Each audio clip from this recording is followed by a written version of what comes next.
Estamos de regresso para dar início ao segundo painel do dia, a proteção de crianças e jovens nos ambientes digitais, que será moderado pelo líder digital Luís Almeida. Convidamos agora os intervenientes deste painel a dirigirem-se ao palco. A doutora Natasha Torres da Silva, do Instituto do Desporto e da Juventude, fará a sua intervenção remotamente. Este painel conta também com Isabel Marques Lopes, da Direção-Geral da Educação, e Tomás Grencho, da Associação Portuguesa de Apoio à Vítima.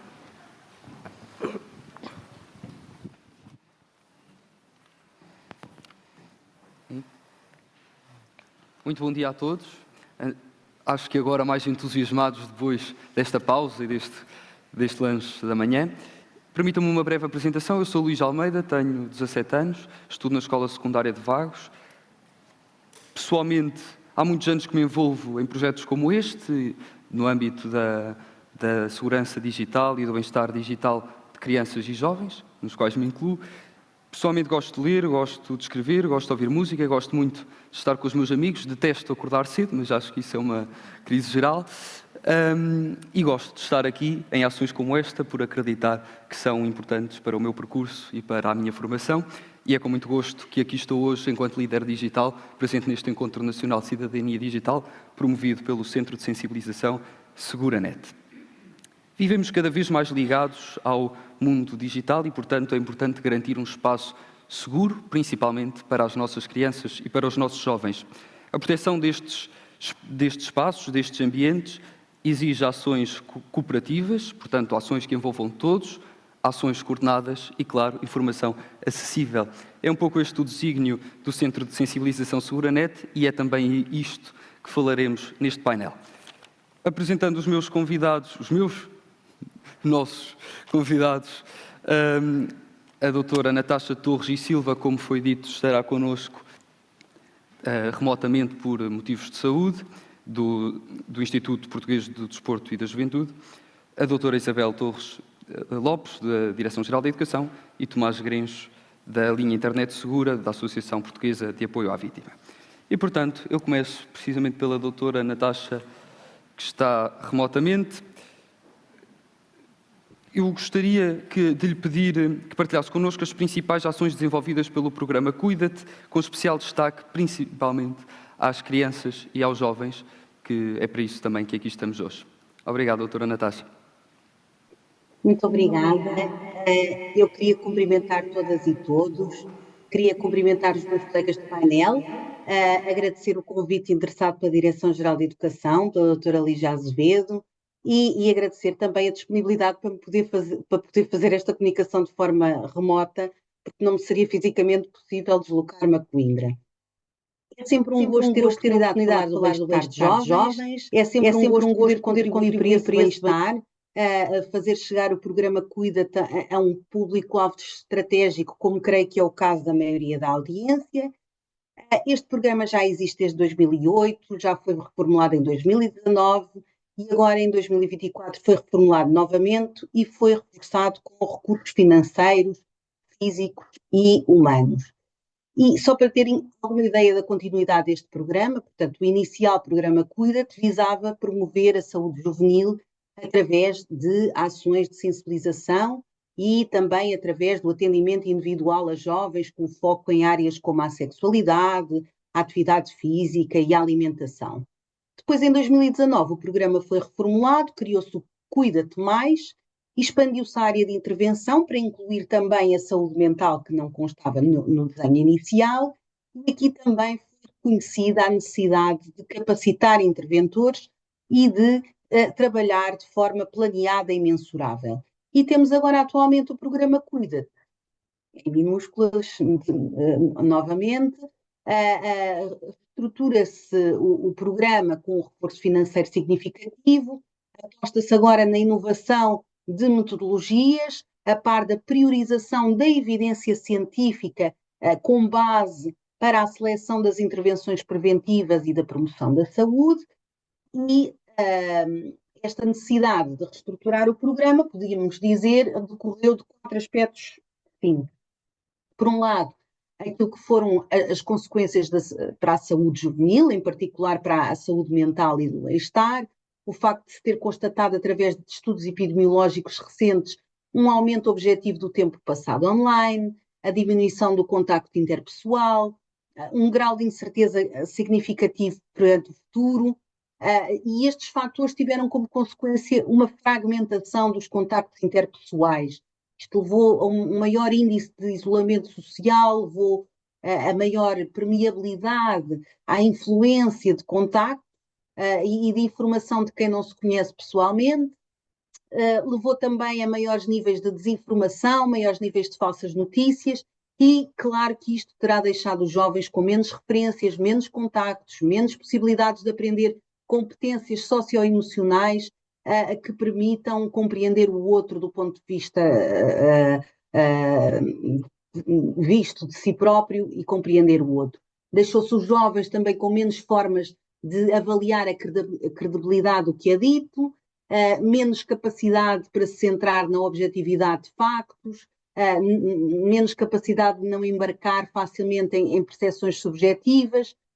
Por outro lado, os dados epidemiológicos, quer da OMS ou da OCDE ou de indicadores globais de saúde, mostraram também que se agravaram indicadores de doenças não comunicáveis ou não transmissíveis, que são as doenças que decorrem dos estilos de vida, como é o caso do consumo de substâncias, como é o caso da alimentação desadequada, da menor atividade física, relações sexuais não protegidas.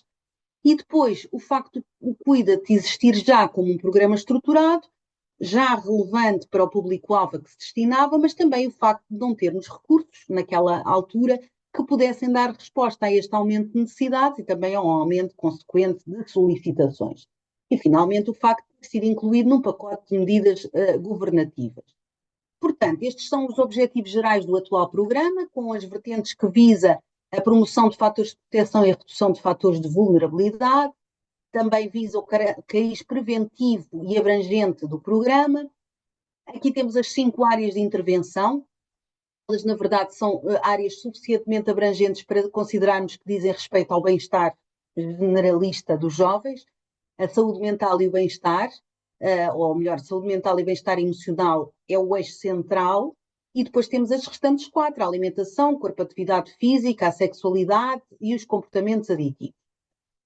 Genericamente, então, estas são as metodologias de intervenção, portanto, podemos dizer que o Cuida-te é um instrumento de primeira linha e que facilita gratuitamente a todos os jovens dos 12 aos 30 anos a triagem de necessidades e de vulnerabilidades e de riscos de uma forma global, depois o aconselhamento e o acompanhamento continuado em várias áreas do programa, portanto, em todas as áreas do programa, através de várias metodologias, a facilitação de informação fidedigna e objetiva e que advém da evidência científica mais atual à data, também a possibilidade de desenvolver competências e estratégias de forma continuada no âmbito de projetos de intervenção selecionados e monitorizados e avaliados num sistema rigoroso, e, finalmente, a possibilidade de capacitar quem intervém com e para jovens no âmbito da saúde juvenil.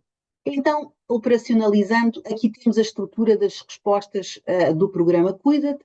Agrupam-se em 3 medidas, portanto, temos aqui a medida 1, apoio personalizado. Ela, de uma forma geral, visa dar resposta às necessidades de triagem, encaminhamento e aconselhamento de jovens, e falo através de 2 tipos de estruturas. Por um lado, as unidades móveis, são veículos apetrechados, temos um por cada das 5 regiões do país. É feita uma intervenção descentralizada, presencial. Aqui contempla-se sobretudo a detecção e a intervenção breve ou eventual encaminhamento dos jovens no âmbito das áreas de intervenção. Estas respostas são prestadas por profissionais de saúde que se deslocam em equipa a territórios com baixa acessibilidade. Por outro lado, os gabinetes de saúde juvenil, que é o segundo dispositivo da medida 1, são 20 no país, portanto temos um por cada capital distrito, 2 em Lisboa e 2 no Algarve, e nestes gabinetes faz-se a prestação de aconselhamento presencial ou online, também por profissionais de saúde, nas áreas de intervenção do programa, e visa-se também a detecção e o encaminhamento, mas é possível aqui também, naturalmente, o seguimento clínico continuado algo que não é possível quando estamos em territórios descentralizados e que fazemos a nossa intervenção com as unidades móveis. Depois temos a medida 2, que se chama intervenção comunitária, e aqui temos o desenvolvimento de projetos por entidades focados na prevenção de fatores de risco e promoção de fatores de proteção no âmbito da saúde mental e do bem-estar emocional dos jovens. Aqui as intervenções são dirigidas quer a grupos-alvo ou a contextos específicos, e esta medida pretende introduzir no processo de seleção, de monitorização e de avaliação um sistema rigoroso e estruturado. Portanto, é algo de que os jovens podem beneficiar, mas de alguma forma indiretamente, porque depende de candidatura de entidades que trabalhem com ou para jovens.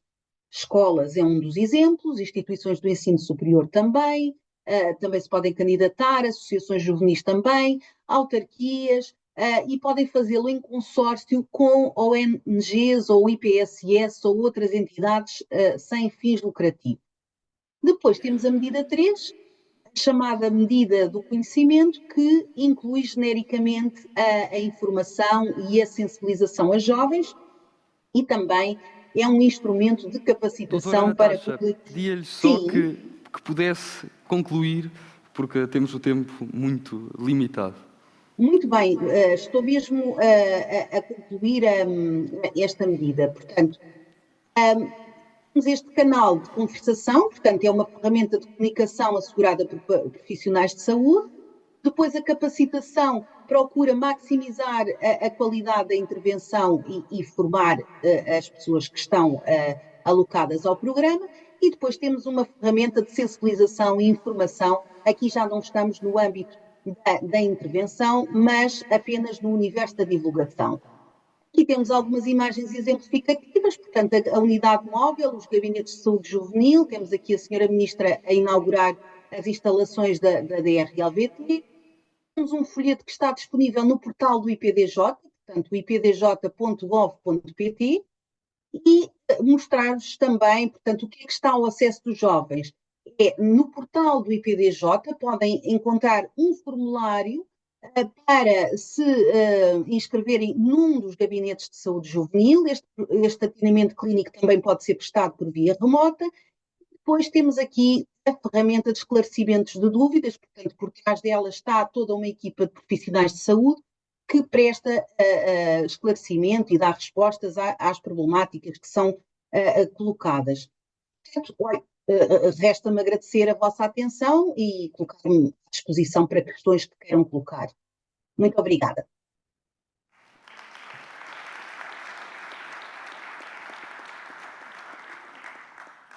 Nós é que agradecemos, doutora Natasha, pela partilha clara e esclarecedora e pelo trabalho que tem desenvolvido em prol das nossas crianças e dos nossos jovens.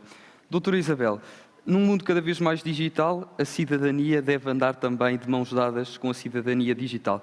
E eu pergunto-lhe qual é o contributo que a Estratégia Nacional de Educação para a Cidadania tem na promoção do bem-estar das nossas crianças e dos nossos jovens. Ok, obrigada pela pergunta, obrigada pelo convite para estar aqui. Eu vou pedir para ir para ali também partilhar e vou tentar ser breve para evitar que estejam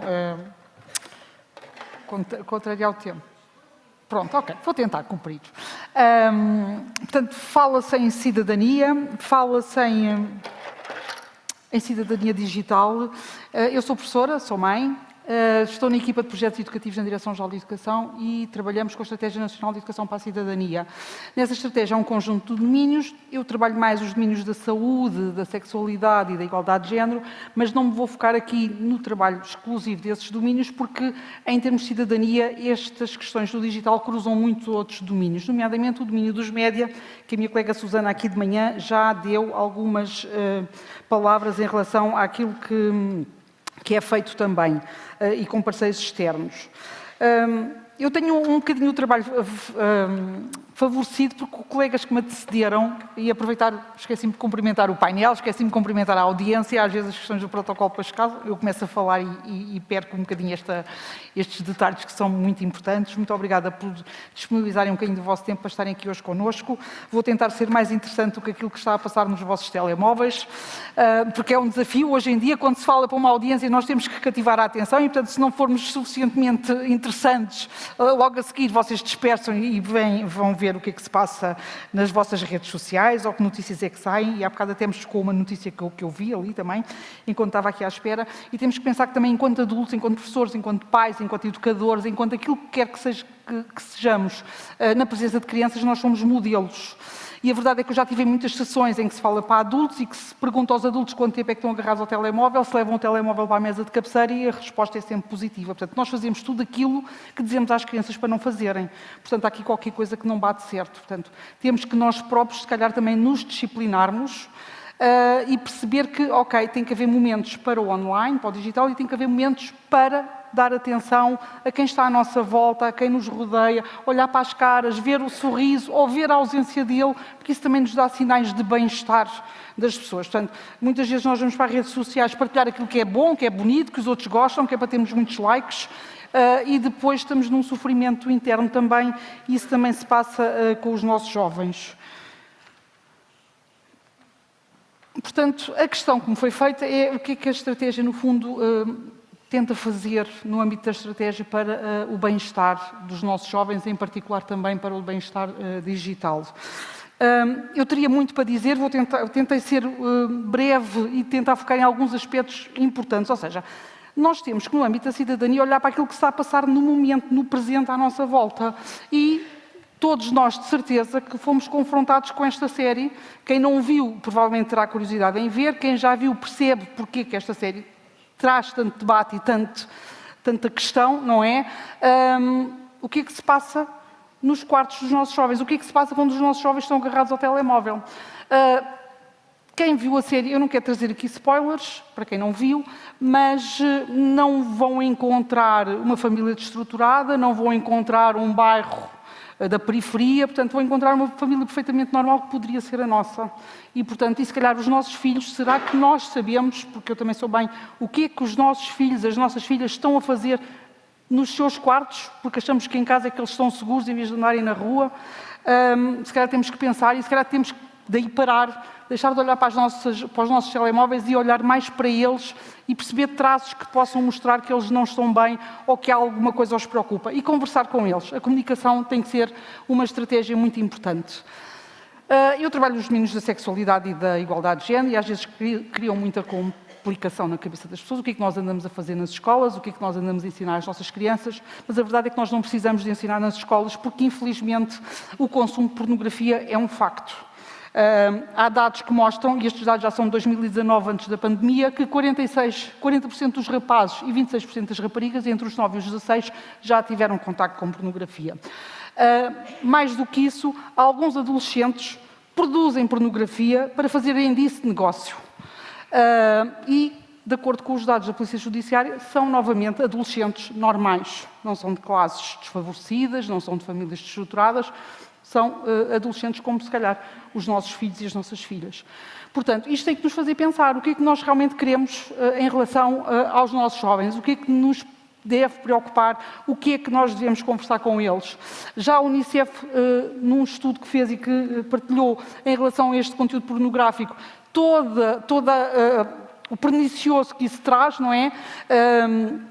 Porque retrata situações abusivas, trata uma vivência de uma sexualidade que não é real, que é baseada muitas vezes em violência, que condiciona e promove problemas ao nível da saúde mental, do sexismo, da objetificação do corpo, em particular do corpo da mulher, a agressão sexual e muitos outros resultados negativos.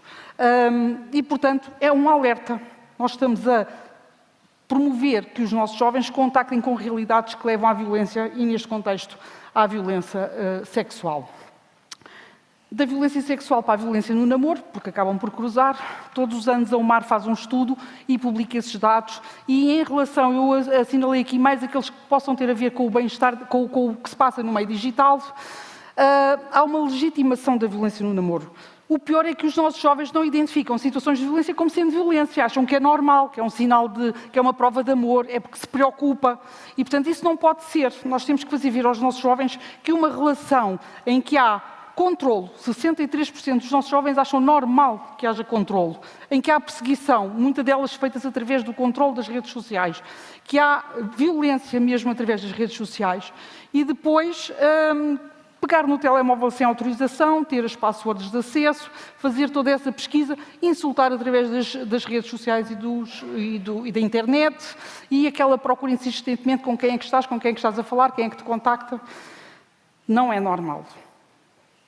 Não pode ser normal numa vivência de uma relação a dois, porque essa relação a dois tem que ter confiança. E nós temos que ensinar aos nossos jovens que se não confiam uns nos outros, aquela relação não vai ter sucesso, não vai ter caminho e vai desencadear num exponenciar de violência. Em relação ao que é que nós fazemos, e respondendo à pergunta que me foi feita, a DGE promove alguns webinars, focamos muito estes webinars no público, ou seja, preparamos-lo de forma a que eles passem em direto e que durante as aulas possam vê-lo diretamente com os jovens e que eles sejam motivo de reflexão e debate posterior, ou seja, que seja um recurso e que depois promova a discussão, percebendo o ponto de vista deles, o que é que pode acontecer, o que é que eles podem levar dali para casa e para as suas vidas, para o seu dia-a-dia. Fizemos há pouco tempo um sobre a violência sexual baseada em imagens, identificar e denunciar. Isto é um aspecto muito importante, que eu vou já reforçar a seguir, que é os nossos jovens têm que identificar as coisas como sendo algo que não está certo. E depois de identificarem, têm que fazer alguma coisa, não podem ser meras testemunhas e olhar para o lado e fingir que nada aconteceu. O mesmo para nós adultos. Se estamos a testemunhar uma relação ou uma situação que não é natural, que não é normal, que é violenta, nós temos uma obrigação também de a denunciar. E é importante que eles saibam quais são os canais de denúncia. Outro, em relação às questões da violência no namoro, e, portanto, toda esta violência sexual baseada em imagens tem também a ver com este meio digital que nós estamos aqui a falar. Forçar a pessoa a fotografar-se ou filmar-se em atos privados ou íntimos, forçar o companheiro ou a companheira a ver pornografia e enviar fotografias de caráter sexualizado, por um lado não autorizado e por outra pessoas que não as querem receber, não é? Numa relação a dois, eu posso não me sentir confortável em estar a receber imagens íntimas da pessoa com quem me estou a relacionar, pelo menos em alguns momentos da relação. Portanto, é bem importante mostrar aos jovens que é normal eles não se sentirem confortável com isto e é normal eles dizerem não quero, saber dizer não é muito importante. Desculpem só. Também produzimos uns cartazes em articulação com a ERTE, um bocadinho para sensibilizar para estas questões. Há mais, eu trouxe aqui apenas aqueles que têm mais a ver com o tema que nos traz aqui hoje, que têm a ver com a relação e a violência através das redes sociais ou através do computador, dos meios digitais, e depois a importância do respeitar, não é? Confiar e respeitar. Já esteve aqui hoje a doutora Manuela Veríssimo, já vos falou deste relatório. Nós temos estado atentos já desde 2019 a estas questões do bullying e do ciberbullying. Criámos este plano Escola Sem Bullying, Escola Sem Violência. Tentamos dar um reforço às escolas através da certificação do selo Escola Sem Bullying. E, portanto, o grupo de trabalho, o relatório, reforça exatamente esta importância do desenvolvimento de competências digitais e do programa de apoio entre pares. Eles é que sabem o que se passa no meio deles. Nós podemos achar que sabemos, mas eles é que estão lá, é que têm o pulso do que se passa nos recreios e nos intervalos e nos espaços de convívio. Portanto, eles também têm que saber identificar. Curiosamente, uma à parte, e vou roubar um minuto ao meu tempo, a DGE está a fazer não é uma campanha, uma iniciativa que é a voz dos alunos, ouvir os alunos. E uma das escolas com quem nós tivemos, ao lado do logo da escola, tinha o logo do selo Escola Sem Bullying. E eu perguntei o que é que sentiam, porque o tema era saúde mental, que o selo lhes teria trazido de bom para a escola. E um dos aspectos importantes foi eles dizerem que todos nós na escola sabemos um colega a quem podemos recorrer se estivermos a ser vítimas de bullying, sabemos um professor a quem podemos recorrer se estivermos a ser vítimas de bullying e sabemos um adulto fora da escola a quem podemos recorrer se estivermos a ser vítimas de bullying. Isto é muito importante, eles não se sentirem sozinhos nem abandonados. E, portanto, só por isto já valeu a pena ao selo saber que há algumas crianças neste país, numa escola, que sabem a quem recorrer se estiverem a ser vítimas de bullying. Casos recentes. Uma jovem foi violada, foi filmada, o filme foi partilhado, milhares de visualizações, ninguém denunciou. Quando nós tivemos conhecimento disto, já tinha passado um mês do acontecimento. Ok? Portanto, quando nós recebemos por algum meio um conteúdo destes, quando os jovens recebem por algum meio um conteúdo destes, eles têm que saber que podem e devem denunciar. Portanto, identificar situações de abuso e violência, denunciar. E eu tive num encontro com jovens, eles diziam, nós não sabíamos que podíamos nem para quem. Portanto, é muito importante que as escolas afixem, divulguem quais são os canais que eles podem denunciar e que eles saibam que o podem denunciar anonimamente. A denúncia tem o mesmo efeito e eles não se expõem, porque muitas vezes é este receio de se exporem frente a pares que os conhecem e que depois, foste bufar, foste chibar, aquelas conversas que a gente sabe. Portanto, podem denunciar anonimamente, é muito importante que eles conheçam os canais, que conheçam os números, que conheçam os SMS por onde podem enviar a dizer não sei quem, em que espaço e em que contexto está a ser vítima e estão a ajudar alguém. Testemunharam e foram proativos. Só ali no meio académico, estes jovens crescem, e em conversa com a doutora Manuela Valício, ela dizia, pois os problemas continuam no ensino superior. Como é que é possível haver tipos de comentários destes em que, em jovens adultos, não é, se faz esta troca perniciosa de, ok, um copo de álcool em troca de uma foto das mamas, uma foto íntima, e, portanto, que educação é que estamos a dar, que educação é que estamos a promover? E a denúncia veio tarde. Isto já estava quando se denunciou.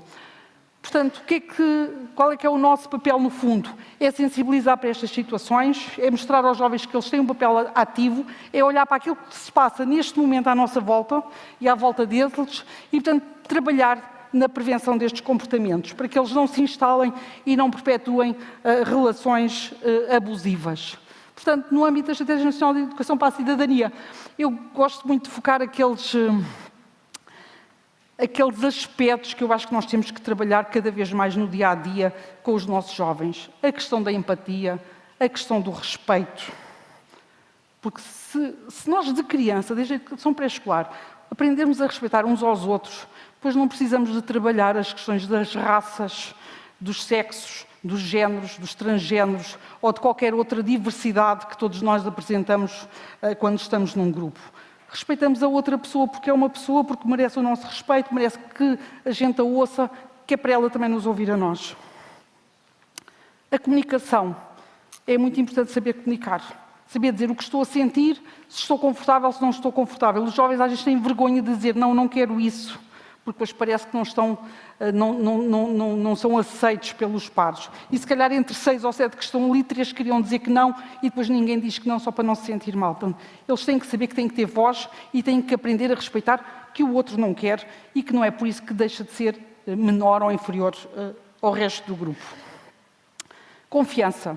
Nas relações de pares, se não há confiança, se é preciso estar a controlar o que o outro vê, o que o outro escreve, o que o outro diz, com quem sai, o que veste e o que não veste, aquela relação não tem futuro. As pessoas têm que se sentir livres e confortáveis. E, portanto, também temos que passar essa informação aos nossos jovens. E as questões do consentimento. Dá-me um beijinho, não dou. Dá lá. Se não dá, não está a consentir. Portanto, começa logo por aqui em coisas tão simples como esta.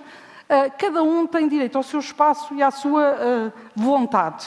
E alguém que vai contrariar isto está a infringir uma regra que toca ao respeito, que toca à confiança e que, portanto, que toca o consentimento. Portanto, os nossos jovens têm que saber que não é não e, portanto, não há volta a dar, têm que esperar, têm que saber ouvir e, se calhar, com a comunicação, aquele não, ao fim de uns tempos, poderá ser um sim, mas é um sim consentido e não um sim violado. Obrigada pela vossa atenção. Eu tinha aqui muitas notas, mas eu depois começo a falar e as notas perdem-se. Fico disponível depois para questões que vocês queiram colocar e dou-me por feliz porque ninguém me acenou.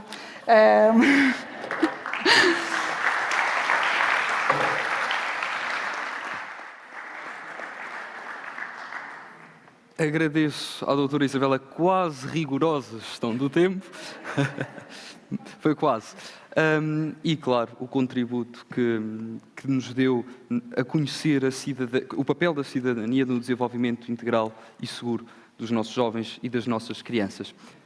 Por último, mas nunca menos importante, bem sabemos que a Associação Portuguesa de Apoio à Vítima tem um papel importantíssimo no nosso país e o que pergunto ao Dr. Tomás Grinhos, que também aqui está neste painel, é o papel fundamental, dar-nos a conhecer o papel fundamental da linha Internet Segura e poder partilhar connosco também de que forma esta linha contribui para a proteção das crianças e dos jovens em ambientes digitais. Claro.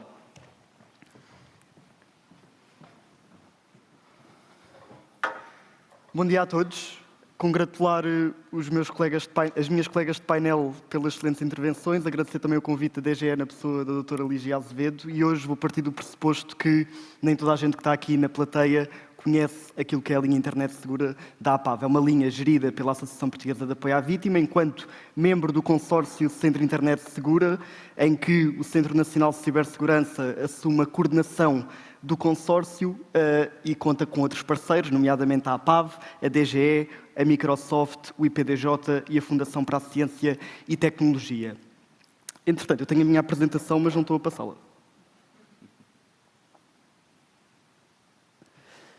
E, portanto, nós na linha Internet Segura temos duas vertentes de atuação, a helpline e a hotline. A helpline nós temos contacto com vítimas, portanto, recebemos um pedido de ajuda por parte ou da vítima ou por parte do denunciante e prestamos, num primeiro momento, um apoio emocional, uma vez que, atendendo à situação de vitimação, muitas vezes o primeiro contacto, a vítima encontra-se num estado de vulnerabilidade emocional em que é necessário que o técnico que recebe a chamada ou o e-mail preste aquele apoio específico e depois, muitas vezes, passamos para aspectos práticos e também, se necessário, para o encaminhamento para uma estrutura de apoio à vítima, em que a APAV tem várias espalhadas pelo território nacional, para ter aqui algum acompanhamento a vários níveis, quer social, quer jurídico, quer psicológico, e isto aplica-se também às crianças e jovens. Na helpline, nós, enquanto associação, fazemos um trabalho diferenciador a comparar com outras helplines espalhadas pela Europa, uma vez que as mesmas focam só em crianças e jovens e a APAV abarca todas as pessoas vítimas de crime, nas quais se incluem também as crianças e os jovens. Para além disto, nós recolhemos informação, ao contrário de outras, em que o objetivo é só proceder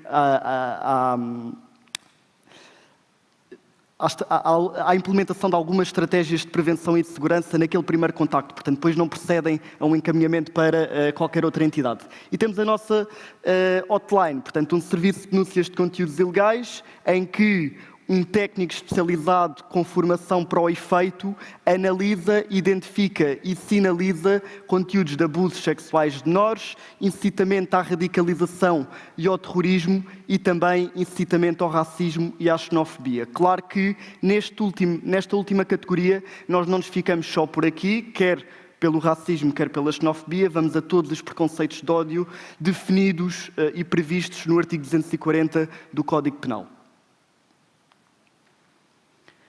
O nosso papel é cada vez mais importante no sentido em que as fronteiras entre aquilo que é o mundo físico e o mundo digital são cada vez mais ténues, apesar de todos nós continuarmos a viver no mesmo mundo, no mesmo espaço, mas acabam por se confluir em alguns momentos.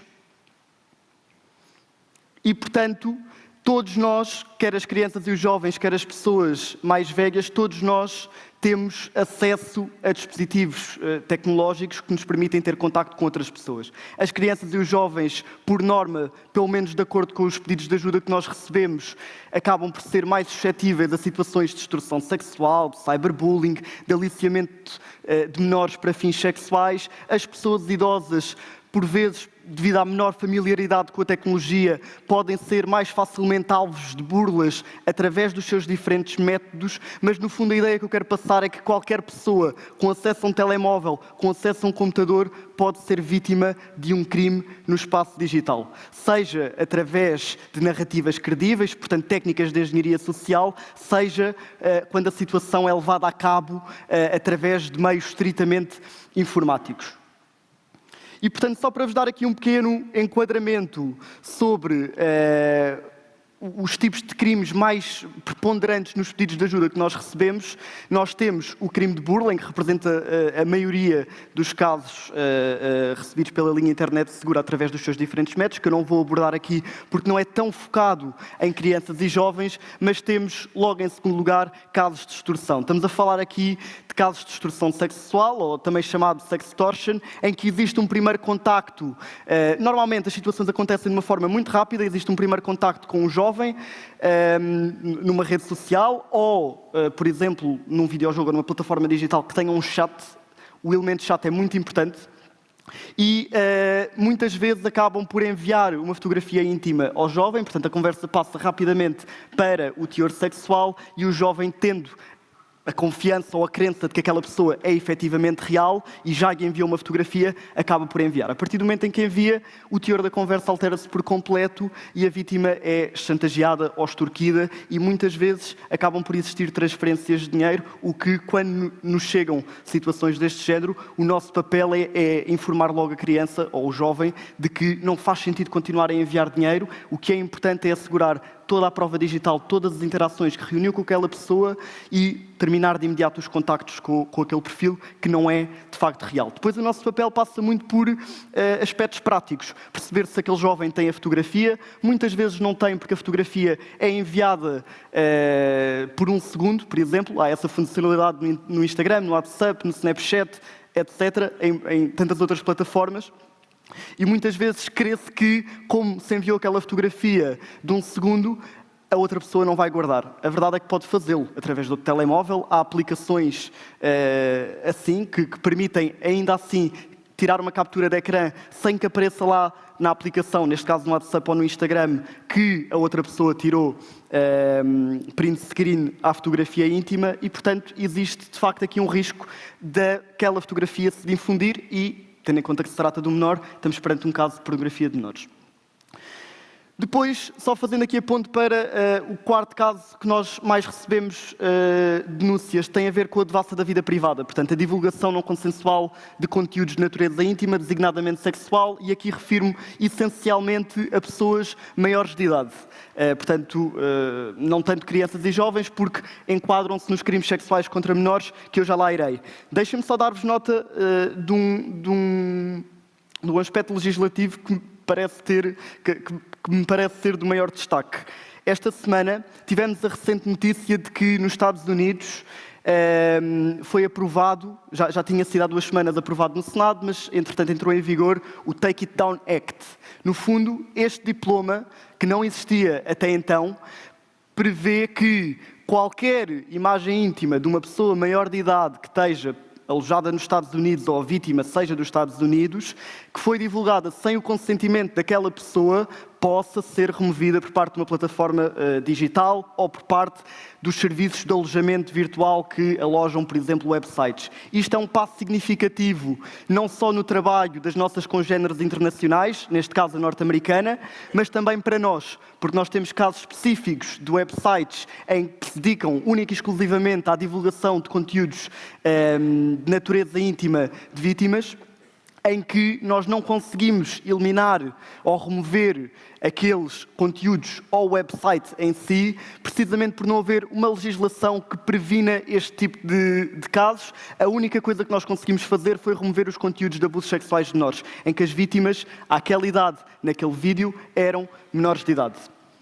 Fazendo a ponte para os crimes sexuais contra menores, nós estamos a falar aqui essencialmente de pornografia de menores, em que existe a distribuição de fotografias íntimas de pessoas menores de idade e também de situações de aliciamento de menores para fins sexuais. Estas costumam acontecer praticamente sempre da mesma forma. Há um contacto que não é de todo teor sexual e a tentativa é sempre para marcar um encontro presencial. Desenvolvem uma relação de confiança com aquela criança ou jovem, por vezes até durante algum tempo e com vista ao encontro presencial. Pode acontecer por vezes que a criança ou o jovem se sinta desconfortável em algum momento e aí ele, já sabendo desses limites, cria uma nova conta com um novo perfil, fotografia, com um novo nome e continuam novamente aquela relação de confiança, mas aí já sabendo de antemão que aquele é o limite da criança. Deixem-me dizer-vos que da parte da linha Internet Segura, a nível dos pedidos de ajuda, nós ainda só recebemos poucos casos, e foi tudo no seio da mesma comunidade escolar, mas já se tornaram públicos outros tantos que não passaram por nós e, portanto, estou à vontade para falar. Mas é importante dizer que, como certamente se calhar até já foi falado aqui, a inteligência artificial começa a ter cada vez uma maior relevância nas nossas vidas, no nosso cotidiano, e isto significa que nós podemos fazer uma simples pergunta no ChatGPT e obter uma resposta rápida, mas também podemos, em ferramentas de inteligência artificial específica, introduzir uma fotografia dita normal, de corpo inteiro, sombrear a zona que queremos despir a pessoa e, num minuto, temos aquela fotografia manipulada online. São as chamadas deepfakes, que é um termo que eu não gosto muito, porque quem deu este nome foi o fundador do Reddit, a plataforma, e ele era um perpetrador. Portanto, eu sempre que falar de deepfakes, vou falar de imagens manipuladas online. E isto aconteceu, o pedido de ajuda que nós recebemos foi em tom de brincadeira, por parte de uns alunos daquela escola, em que várias vítimas, atendendo às fotografias que tinham públicas no Instagram, viram aquelas fotografias adulteradas e o impacto daquela situação nas vítimas foi bastante relevante, na medida em que o contexto de ansiedade que se cria na vítima, seja uma imagem real, seja uma imagem manipulada, é bastante semelhante. Não se sabe quem é que vai ver, por onde é que vai circular, quanto tempo é que vai estar online, quem é que dos nossos amigos ou conhecidos vai ter acesso àquela fotografia e, portanto, aqui, a meu ver, é da maior relevância a denúncia deste tipo de situações, à semelhança daquilo que a doutora Isabel Marques Lopes referiu. Muitas vezes, e isto é a minha percepção, quer pessoal, quer profissional, escudamos-nos muitas vezes no interesse da vítima.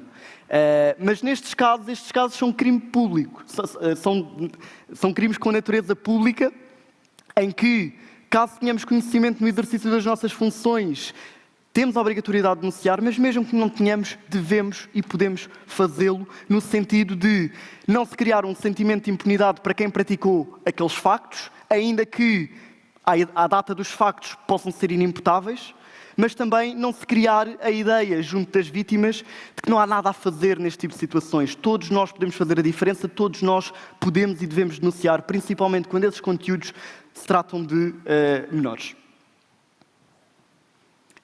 Não referi aqui, mas também me parece importante dar uma nota. Cyberbullying. Também temos muitos casos de cyberbullying. Deixem-me dizer-vos que, e isto é a minha percepção profissional, em quase todas as localidades do país há uma página de fofocas no Instagram que divulgam boatos, mentiras, mesmo que sejam verdades, comentários relacionados com a privacidade e intimidade daquelas pessoas, comentários injuriosos ou difamatórios para as vítimas, e aqui o nosso papel é proceder à sinalização daquelas páginas. Um minuto? Sim, 30 segundos. Não consigo 30 segundos, mas 1 minuto e meio. E o nosso papel aqui é proceder imediatamente à sinalização junto da plataforma. Normalmente é o Instagram, e eles são muito responsivos nestes casos. Nós somos trusted flaggers, portanto sinalizadores de confiança de várias plataformas, temos um contacto mais estreito e por nós, pela nossa via, pela nossa ponto de contacto, essa remoção pode ser mais célere e causar menos impacto junto das vítimas. Deixem-me só dar-vos aqui algumas notas que me parecem importantes. Nem vou continuar com o PowerPoint. No geral, a meu ver, a sensibilização das crianças e dos jovens no espaço digital tem-se de fazer com a implementação de boas práticas que nós já adotamos no mundo físico. Se uma criança ou um jovem tem por regra não falar com uma pessoa desconhecida ou não aceitar nada de uma pessoa desconhecida, também não deve fazer no espaço digital. Se bem que há um maior à vontade, porque há uma espécie de anonimização daquilo que nós estamos a fazer, há um maior à vontade para ser feito. Partilhar palavras-passos, a parte do que a doutora Isabel Marques Lopes referiu. A partilha de passwords, de facto, também é algo que nós sentimos, apesar de não termos números específicos para esse efeito, mas isto é quase como partilhar a nossa escova de dentes ou a nossa chave de casa. Permite que a outra pessoa entre nas nossas contas e consiga aceder àquilo que é mais íntimo de uma pessoa. E mais importante que tudo, caso tenham conhecimento de uma situação de vitimação, nunca colocar o ónus da culpa na vítima. Isso é muito frequente e é quase um instinto, principalmente quando a proximidade com a vítima, quando temos uma grande proximidade com a vítima. Porquê é que foste enviar essa fotografia? Porquê é que aceitaste esse pedido? Porquê é que foste falar com uma pessoa que tu não conheces? Nunca foi isso que eu te ensinei. Tudo certo. Mas não é a vítima que tem a culpa. Quem tem a culpa é de quem está do outro lado a tentar apropriar-se ou alcançar algum benefício, seja financeiro, seja sexual, junto daquela pessoa, e neste caso estou a falar de menores de idade. E aqui é importante manter sempre, quer enquanto professores, quer enquanto pais, uma comunicação aberta para com as crianças. Perceber quando as crianças estão fechadas no quarto, o que é que elas estão a fazer? Estão a jogar? Esse jogo tem um chat? Em que redes sociais é que utilizam? Muitas vezes, quando nos chegam as situações, eu tento perceber isso junto dos denunciantes, os pais, e eles próprios não têm bem noção do que é o Discord, o que é o Roblox, o que é que eles fazem lá. É importante. E essas plataformas têm definições de privacidade e de segurança específicas, e se tiverem alguma dúvida podem sempre entrar em contato connosco. 2 notas muito rápidas.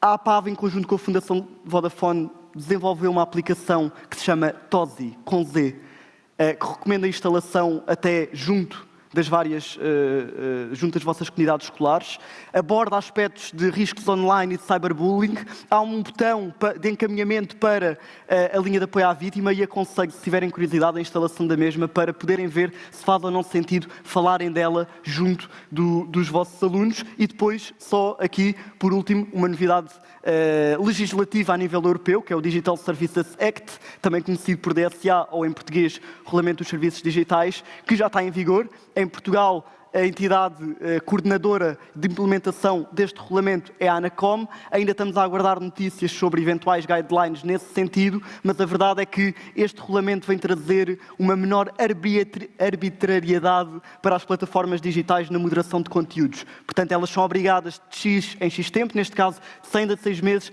a publicar relatórios de transparência sobre como é feita a moderação de conteúdos. Não tenho mais tempo para falar, portanto, agradeço-vos muito.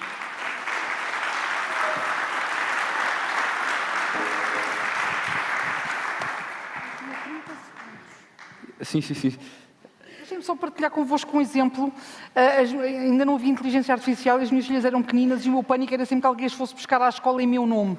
Então, eu desde essa altura tenho uma password com elas, que só nós sabemos, não há Siris nem telemóveis na altura e, portanto, recomendo-vos que, se adotarem esta estratégia, não o façam ao pé dos telemóveis. É uma palavra-passe significativa que, em qualquer momento, em caso de desconfiança e destas questões de pede dinheiro, estou mal, ajuda-me, ensinem-nos a perguntar, então, e qual é que é a passe? Se és a minha mãe, ou seja, não sei o quê, sabes a palavra. Isto mantém-se até hoje e elas sabem, portanto, é uma coisa simples e que pode fazer com que os nossos jovens, os nossos filhos, estejam seguros. Recomendem esta, que eu acho que é uma boa prática. Obrigada. Ainda não agradeci, agradeço ao Dr. Tomás por destacar a importância de haver canais de apoio e denúncia, em particular acessíveis aos mais jovens. Neste jogo amigo e saudável de gestão do tempo, dizer também que a doutora Isabel levou a melhor, mas chegámos ao fim, passaram-se 50 minutos, aqui estaríamos, bom a negociar tempo como é, talvez para o ano consigamos mais tempo. Chegámos ao fim, agradeço a presença de todos, da doutora Natasha também que nos acompanha remotamente, e obrigado pelos contributos tão valiosos, em particular para mim, para os meus colegas líderes digitais e mais jovens, neste Encontro Nacional de Cidadania Digital. Muito obrigado.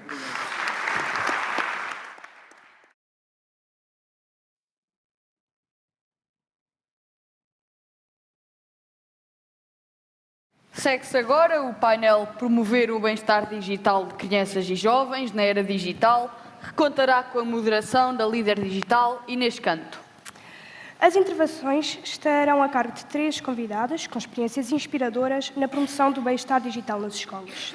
Emília Silva, do Agrupamento de Escolas de Vialonga, Nazaré Freitas, do Agrupamento de Escolas de Vagos e Elsa Maio, do Agrupamento de Escolas de Ilhavo.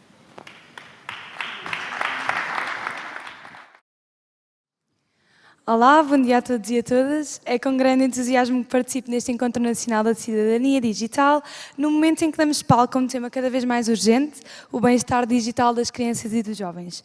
Chamo-me Inês Canto, sou líder digital do Agrupamento de Escolas de Vialonga e tenho tido a oportunidade de participar em projetos que promovem uma utilização mais responsável e equilibrada da tecnologia entre os jovens.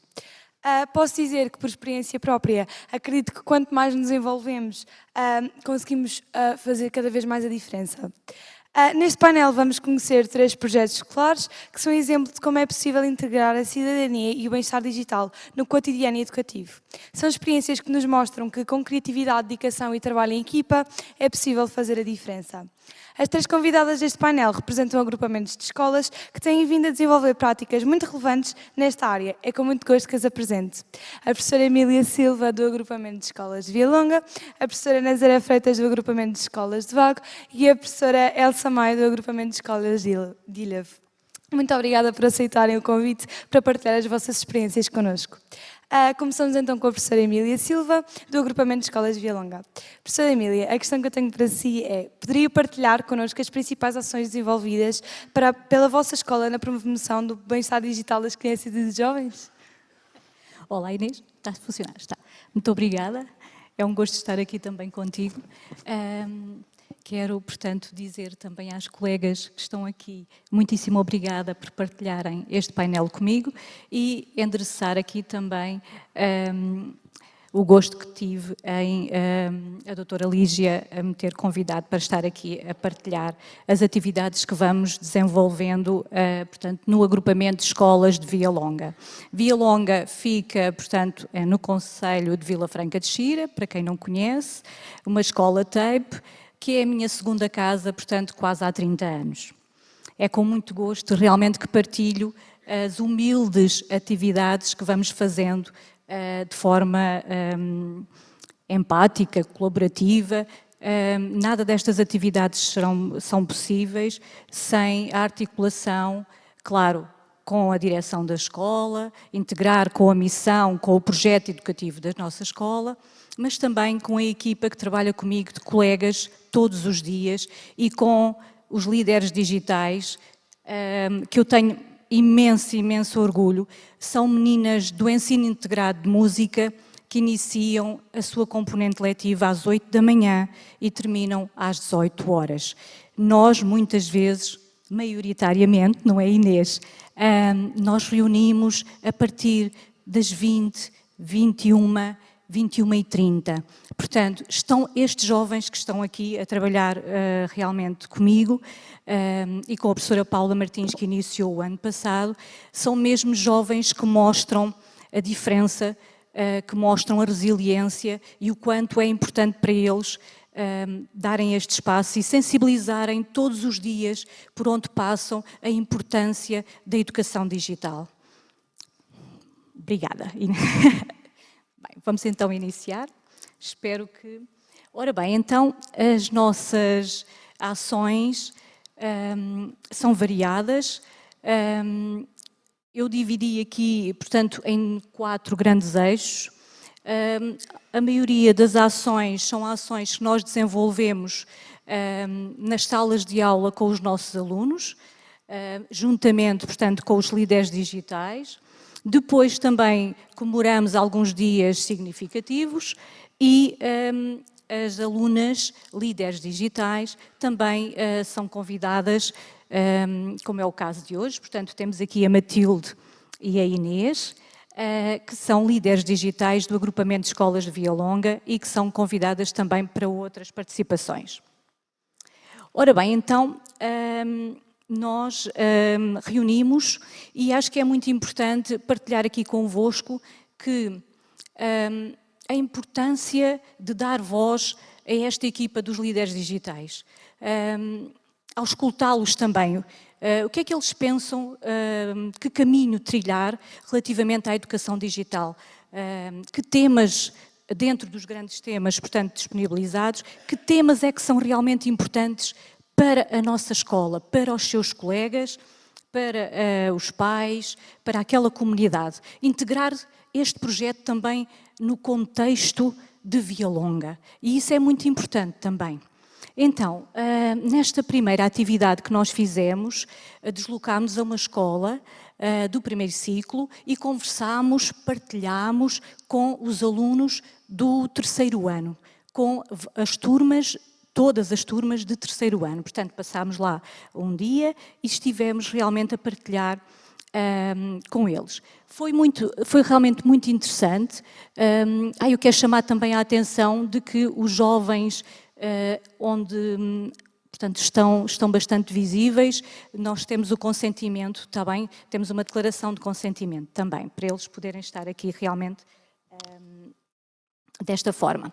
Então, nestes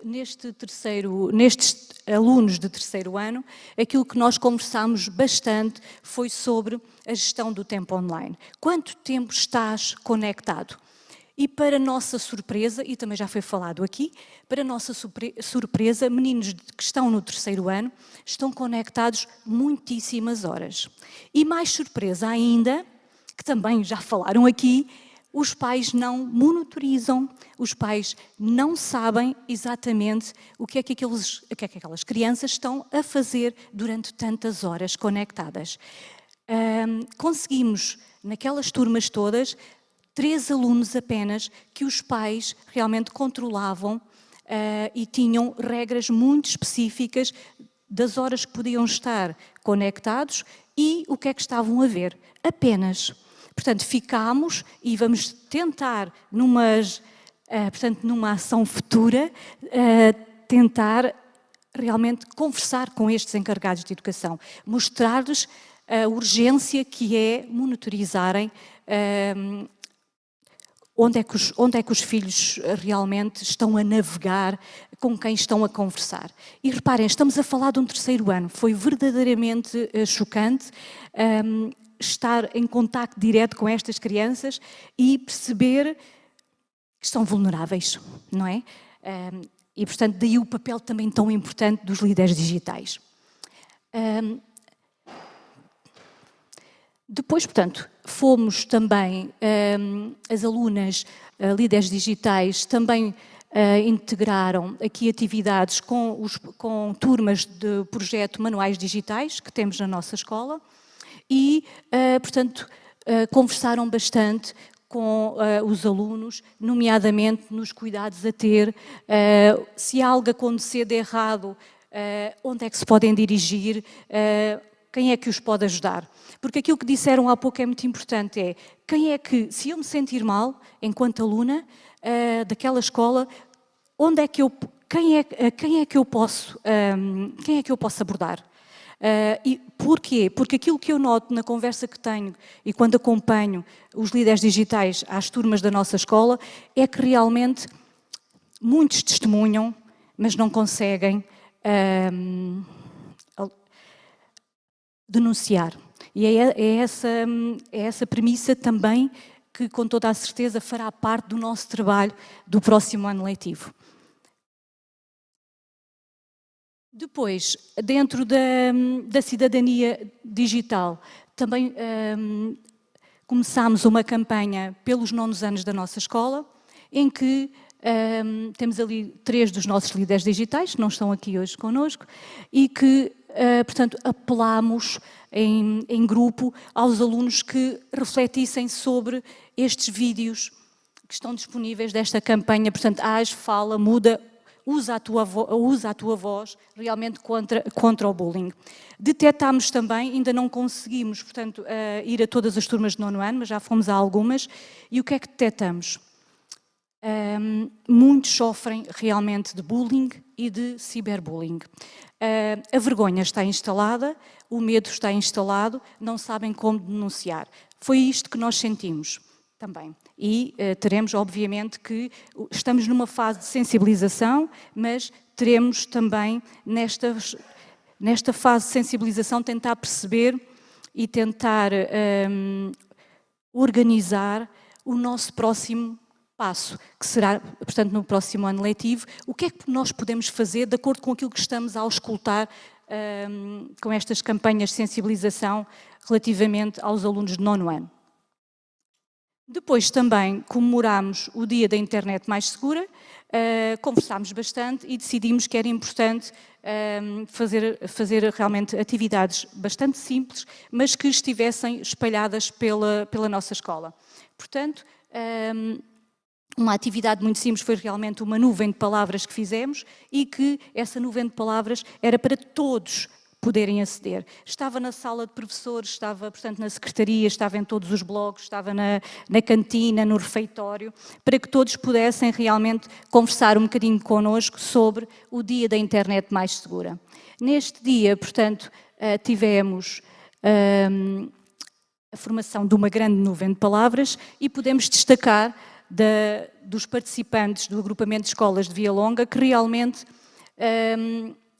o Dia da Internet Mais Segura está relacionada com a privacidade, com a segurança, lá está o ciberbullying, o bullying, o antivírus, a palavra passe, portanto a segurança online, e depois aquilo que fizemos foi realmente debater também com a direção da escola estes resultados e o que é que podemos fazer, de que forma é que podemos atuar.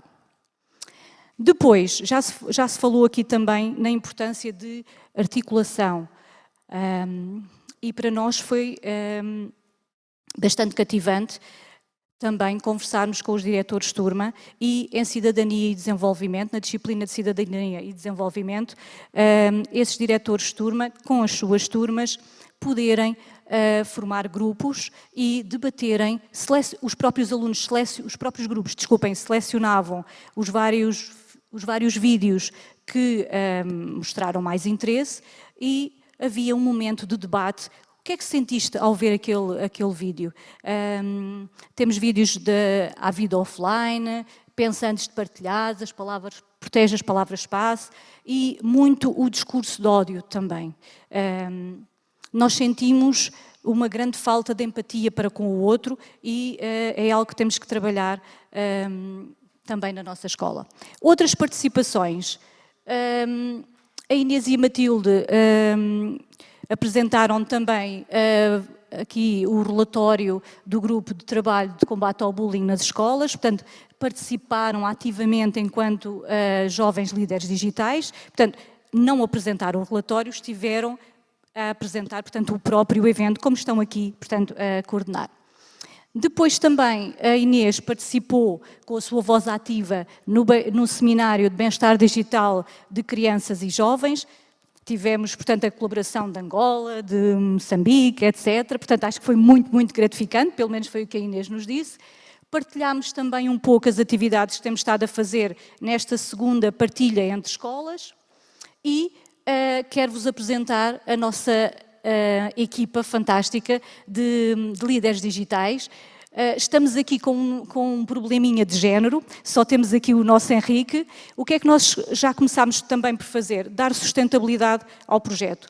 São alunos de 9º ano que vão sair da nossa escola e já começámos a cativar alunos de 7º ano para serem acolhidos ainda pelos de 9º e apresentarem algumas atividades na escola com os mentores de 9º ano para que possam realmente dar continuidade ao nosso projeto. Portanto, muitíssimo obrigada e vou-me calar.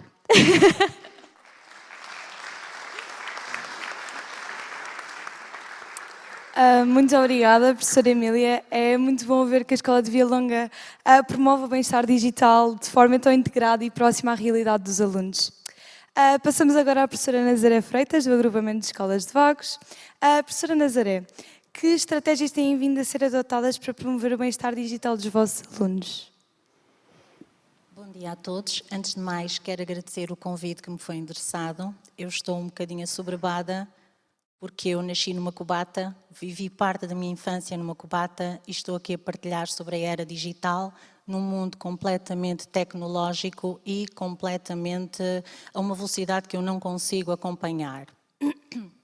Relativamente à questão que me foi endereçada, o meu agrupamento faz muitas atividades e tem muitas ações relativamente ao que é o bem-estar digital de crianças e jovens. Começa logo pelas ferramentas do próprio Ministério da Educação, quando põe uma rede de alunos que restringe os perigos aos quais os alunos devem ter acesso ou têm acesso. Desculpem. E tem outras ações que culminam também com outros parceiros, como a Escola Segura, no caso daquilo que se refere ao cyberbullying. Temos também, naquilo que me diz mais respeito, eu sou coordenadora líder digital desde 2023, portanto este é o meu 2º ano. Tenho uma equipa de sensivelmente 10 alunos desde o 7º ano ao 11º ano. Temos sempre que reunir durante a noite e online, porque não há forma presencial de na escola conseguirmos agilizar, portanto, este processo, e até porque os alunos após a escola também têm algumas atividades extracurriculares e temos que respeitar isso, obviamente. A atividade na qual eu vou focar-me aqui tem a ver com as orientações que saíram, portanto, no início deste ano letivo do Ministério da Educação, no que se refere à utilização de dispositivos móveis pelos nossos jovens. A nossa escola, o nosso agrupamento, reuniu, portanto, com todos os elementos da comunidade educativa, tendo chegado à conclusão que, nesta primeira fase, o que iríamos fazer era proibir ao 1º e 2º ciclo, e no 3º ciclo, portanto, os smartphones só estariam disponíveis aos alunos durante o intervalo do almoço. Nesta perspectiva, dia 23 e dia 24 de janeiro, foram feitas ações em todas as escolas, em que foi mostrado aos alunos e a toda a comunidade o que poderia ser feito nos intervalos sem smartphones e onde poderiam eles ocupar os pequenos tempos que têm durante as aulas. Foram apresentadas muitas atividades no que se refere, portanto, a atividades tanto a nível físico como atividades em que faziam preenchimento de palavras cruzadas, jogos de tabuleiros. Nós, a nível dos líderes digitais, também realizamos alguns jogos de tabuleiros e fazemos sessões de sensibilização nas várias turmas e a diversos elementos da restante comunidade escolar. E criamos para esta atividade que a escola acabou por integrar todos os elementos da comunidade educativa e que estamos agora, portanto, a viver esta parte em que, portanto, os telemóveis foram proibidos, digamos assim, só são utilizados na secundária durante a época, durante as horas de refeição, e os líderes digitais criaram também um pequeno vídeo para mostrar aquilo que foi feito durante esses dias.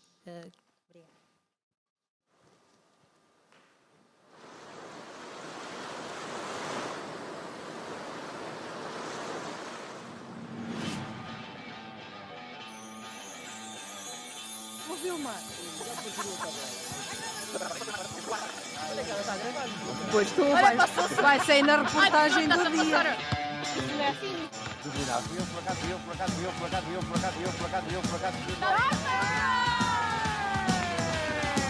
Ok, sim. E onde é que isto é agora? E neste nem? É igual ao outro. Ok, pronto. Já paraste para pensar em como é a vida longe dos dispositivos móveis? Neste dia especial, decidimos explorar o que podemos fazer sem os telemóveis.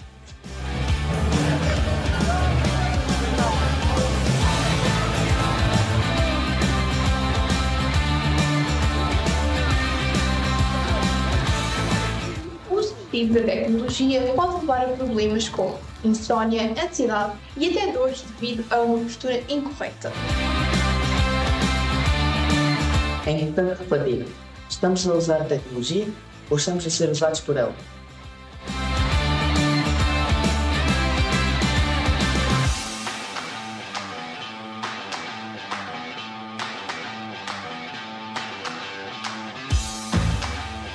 Praticar desporto e dedicar tempo a hobbies diferentes pode ajudar a reduzir o stress e a melhorar o bem-estar físico e mental.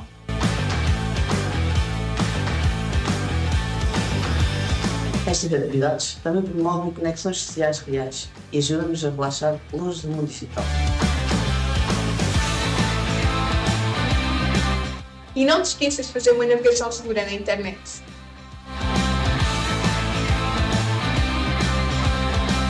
A tecnologia faz parte das nossas vidas, mas nós decidimos quando e como usá-la.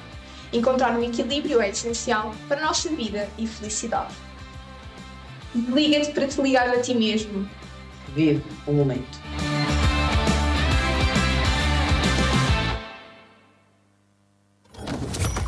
Obrigado.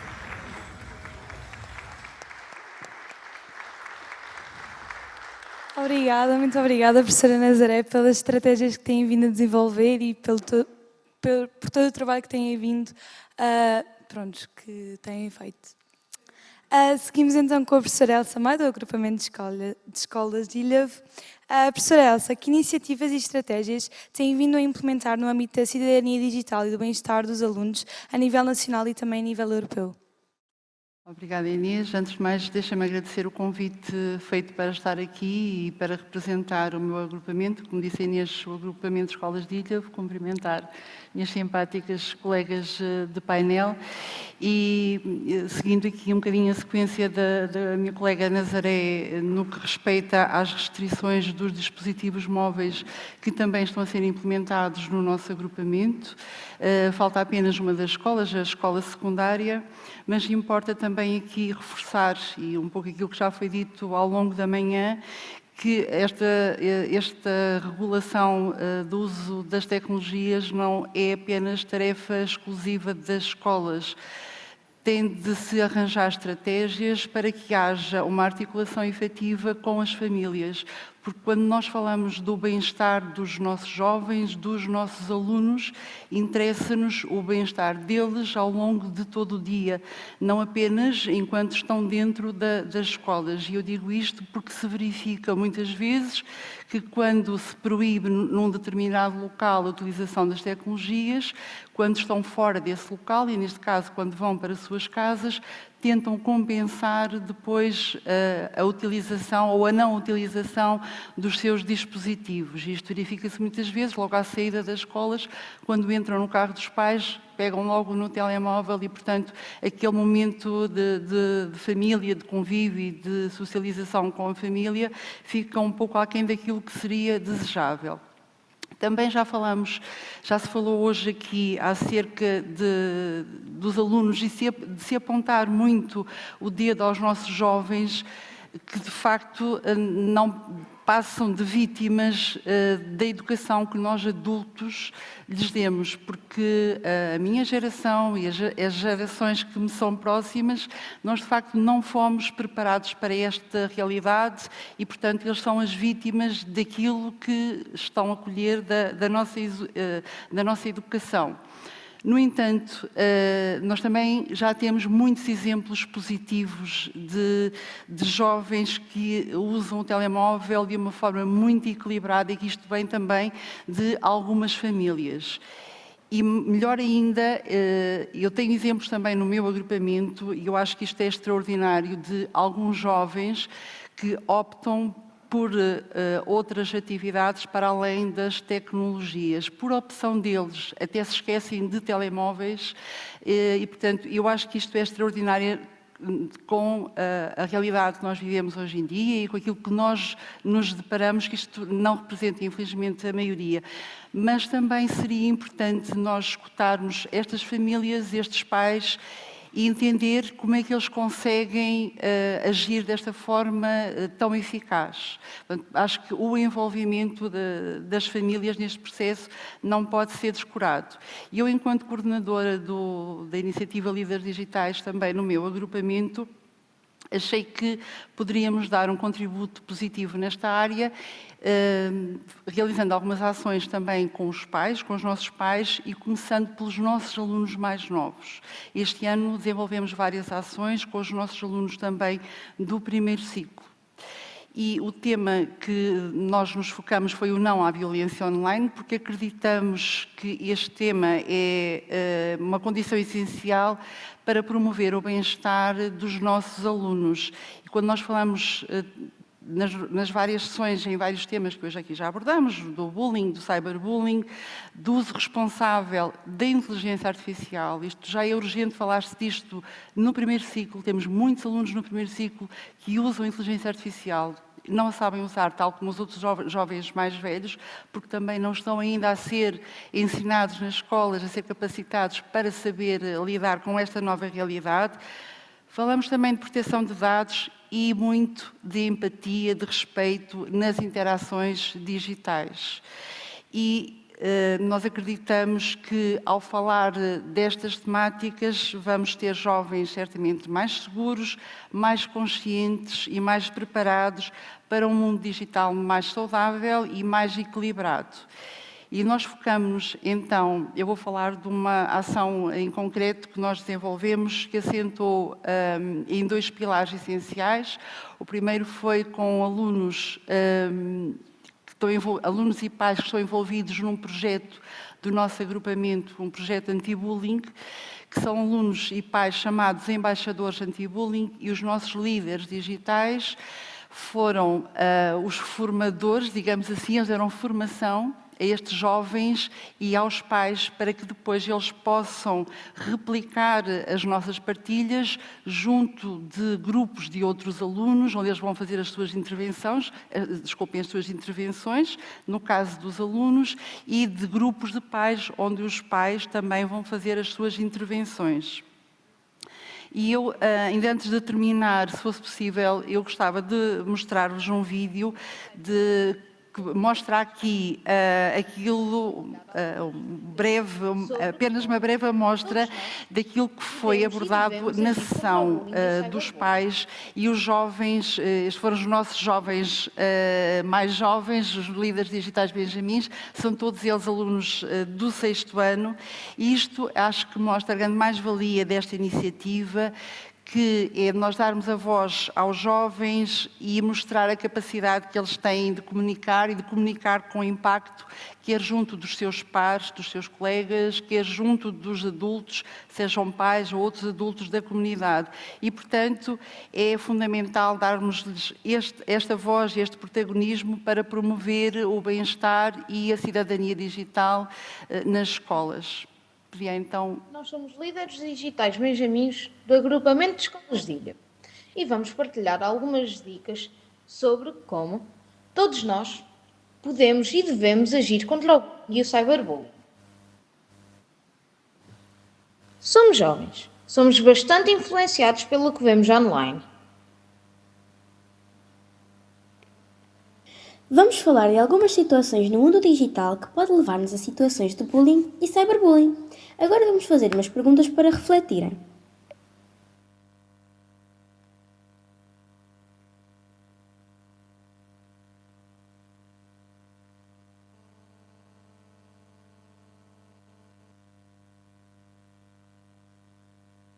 Crianças e jovens são constantemente bombardeados com novas tendências, modas, estilos de vida, etc. Sentem-se pressionados a seguir algumas tendências nas redes sociais que podem criar a sensação de que é preciso seguir certas normas para ser aceitos nos nossos grupos, como se tivessem medo de ficar de fora. FOMO, Fear of Missing Out. As crianças e jovens devem entender que não se devem comparar com algo ou alguém, de forma que essas influências online não afetem a sua autoestima e confiança. Uma autoestima baixa conduz a uma personalidade mais frágil, que pode levar a situações de bullying e cyberbullying. Jovens inseguros podem acertar comportamentos prejudiciais para serem aceitos. É importante ter um bom sentido crítico sobre o que vemos online e para conseguirmos desenvolver uma identidade forte e segura que nos permita contrariar essas tendências. Não é preciso seguir todas as tendências. Uma autoestima saudável é a melhor proteção contra o impacto negativo das redes sociais. E agora vem a pergunta: estas influências digitais podem levar ao bullying? A inteligência artificial pode ser usada para espalhar mensagens falsas e prejudicar pessoas, o que pode levar a situações de bullying ou cyberbullying. Não se esqueça que o seu filho pode ser vítima ou pode ser influenciado a criar e partilhar conteúdos impróprios. É importante sensibilizar os filhos para terem um bom sentido crítico, de não acreditar em tudo o que veem ou leem na internet.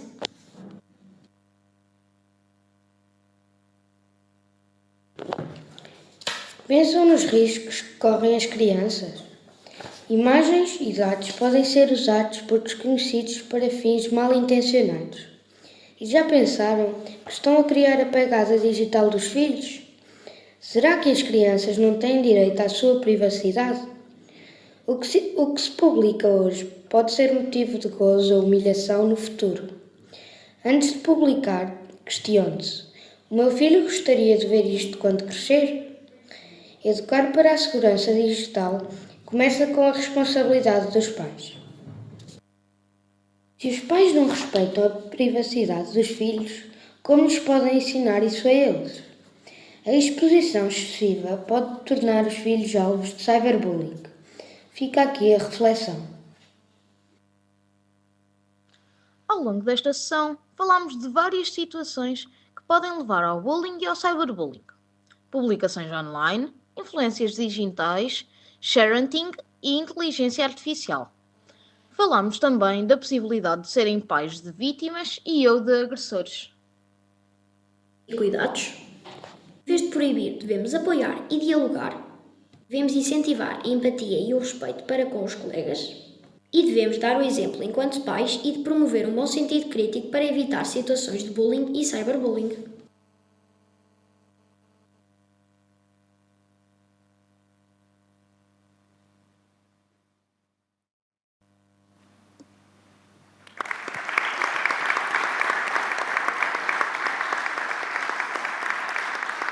Muito obrigada, professora Elsa. É muito inspirador ver como se trabalha a cidadania digital de forma articulada com o bem-estar e com a participação dos alunos. Vamos agora abrir um painel à participação do público. Se alguém quiser colocar alguma questão ou fazer um comentário, pode levantar a mão. Temos microfones disponíveis na sala.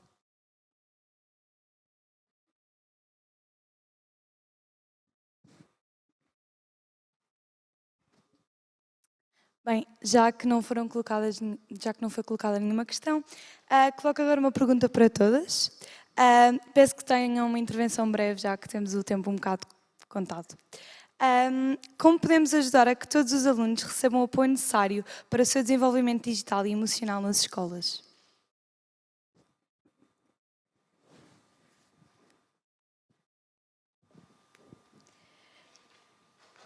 Eu continuo a achar que um dos grandes pilares é auscultar. Portanto, de alguma forma, criativa, de preferência, porque os jovens, se não for apelativo, portanto, acabam por não partilhar, mas é importante auscultar, dar voz aos alunos e haver realmente nas escolas alguma possibilidade de eles se sentirem à vontade para partilhar aquilo que sentem. E penso que, portanto, os líderes digitais, esta iniciativa que poderá fazer toda a diferença. Eu penso que aquilo em que temos que apostar é efetivamente no aumento da autoestima das pessoas, de cada um individualmente, e trabalhar também a aceitação das diferenças, porque normalmente são estas questões que trazem problemática a nível das escolas, seja a nível digital ou a nível presencial. Este é o meu entendimento. E eventualmente fazer equipas multidisciplinares com psicólogos e com outras pessoas que possam trabalhar estas questões que têm a ver com o íntimo. Eu vou só partilhar aqui um pequeno exercício que fiz com a minha turma, direção de turma, em que eu questionei a cada aluno o que é que identificava como qualidade e como defeito. E para mim foi um choque ver que muitos alunos não conseguem identificar nenhuma qualidade.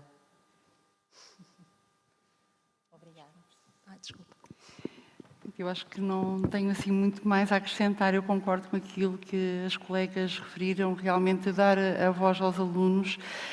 Eu reforçava só ao começar isto muito cedo, logo no primeiro ciclo, e também dar algum contributo, alguma ajuda com os pais. E a voz dos jovens, esta iniciativa dos líderes digitais, acho que é uma grande ajuda, dar-lhes a voz, e a voz, através deles, cria um impacto muito maior, a eficácia realmente é muito mais evidente. Muito obrigada. Bem, estamos a chegar ao final deste painel. Quero agradecer muito às professoras Emília Silva, Nazaré Freitas e Elsa Maio pelas partilhas que fizeram e pelo trabalho inspirador que desenvolvem diariamente nas vossas escolas. Gostaria também de agradecer a todos aos que estiveram cá presentes e aos participantes deste painel. Que as reflexões de hoje nos inspirem a continuar a trabalhar para criar um ambiente digital mais seguro para cada aluno, onde possam crescer e aprender de forma saudável e responsável. Muito obrigada.